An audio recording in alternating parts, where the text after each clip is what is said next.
पाकिस्तानी निजात बरतानवी बॉक्सर आमिर खान ने अपने वालिद के हमरा दाता दरबार पर हाजिरी दी और लंगर तकसीम किया। आमिर खान ने कहा कि वो दुआ के लिए यहाँ आए थे और अब बहुत सुकून महसूस कर रहे हैं। उन्होंने कहा कि जिंदगी में मुश्किलात आती हैं, उनकी एक बेटी है जिसका ख्याल रखना चाहते हैं।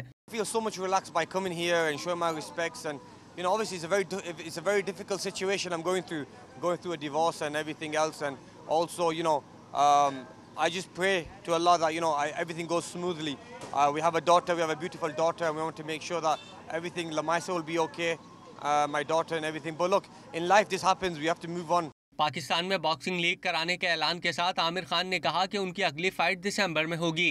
We are gonna launch a new competition in the world which has never happened before. It's called Super Boxing League, and Super Boxing League is going to be in Pakistan. Inshallah, I will be fighting again in December.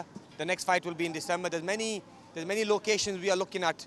Dubai is one, UK is one, and also USA is one. Aamir Khan ने कहा कि आज यौम दिफा है। 1965 में हमारी अफवाज ने हमारा सर फख्र से बुलंद किया। उम्मीद है आइंदा भी ऐसा ही होगा।